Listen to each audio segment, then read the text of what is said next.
राजा परीक्षित को राज सिंहासन पर बैठाया जाता है। बहुत समय तक राजा परीक्षित राज करते हैं।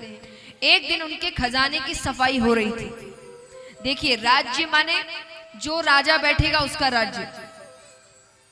अब पांडवों ने जितना भी खजाना जीता था वो राजा परीक्षित को अपने आप मिल गया, राज्य उनका हो गया।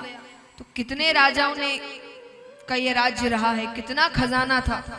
तो एक दिन खजाने की सफाई हो रही है तो एक मुकुट मिलता है, बहुत सुंदर कीमती हीरे जवाहरातों से जड़ा हुआ। वो मुकुट जरासंध नामक एक राजा का था, बहुत पापी राजा। तो वो मुकुट देखकर जितने सेवक थे उनको इतना सुंदर लग रहा है, उन्होंने कहा राजा को ये मुकुट पहनाते हैं।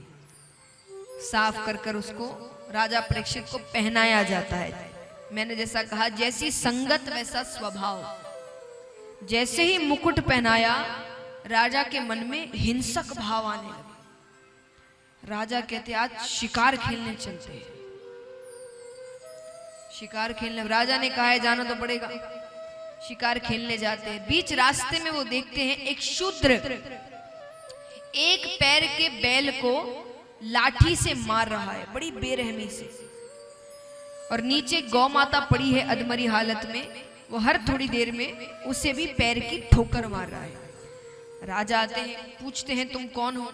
शूद्र ने कहा मेरा नाम कलयुग है। क्या है? कलयुग। बोले ये बैल कौन है? बोले ये धर्म है। एक ही पैर। बोले कलयुग में केवल दान से धर्म किया जाएगा। क्यों? बोले क्योंकि और किसी चीज करने के लायक नहीं रहेंगे वो, तप इत्यादि कर सकते हैं हम, इतनी शक्ति है हम में कि हम तपस्या कर सके इतने समय तक। पूजा पाठ कोई कल कितने लोगों ने हाथ उठाया उस प्रश्न पे कि भगवान में मन नहीं लगता। तो 10-15 मिनट किसी का मन नहीं लग रहा ढंग से, तो यहाँ तो वर्षों तपस्या करनी पड़ती है। हो सकता है हमसे। तो बोले फिर दान कैसे? बोले ऐसे ही वो धन के पीछे भाग रहे होंगे, दिन भर धन कमाना धन कमाना। तो धन कमाएंगे तो थोड़ा बहुत दान भी कर देंगे, तो दान से धर्म होगा। गौ माता कौन है? ये पृथ्वी है।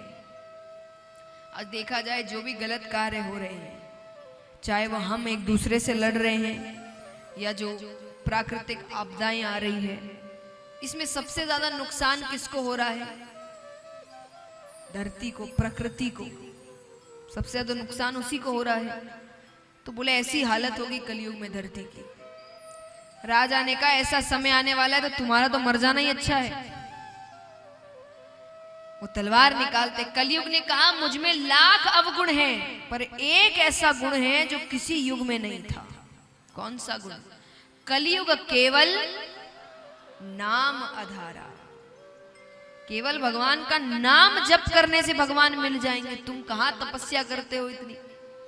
राजा कहते ये तो बहुत अच्छा गुण है, लेकिन तुम मेरे राज्य में नहीं रह सकते। तो बोले फिर कहां जाऊं? बोले वहां जाओ जहां मदिरा पान होता है, नशा होता है, गलत काम होते हैं, चोरियां होती है। अब कलयुग मन में कई ये सारे प्लॉट तो मैंने पहले से ही बुक करके रखे। कलयुग ने कहा ठीक है, पर एक स्थान मुझे मेरे मन मुताबिक दीजिए। बोले कौन सा स्थान? बोले सोने में, स्वर्ण में स्थान चाहिए मुझे। ठीक है। फिर आगे प्रसंग आता है,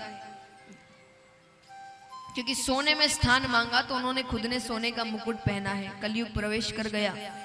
शिकार खेलते खेलते थक जाते हैं, कुटिया दिखती है, कुटिया के अंदर जाते हैं, ऋषि से जल मांगते हैं। ऋषि तपस्या में है, उनको कोई ध्यान नहीं है। नीचे एक मरा हुआ सर्प पड़ा था, राजा ने उस सर्प उठाया, ऋषि के गले में डाल दिया।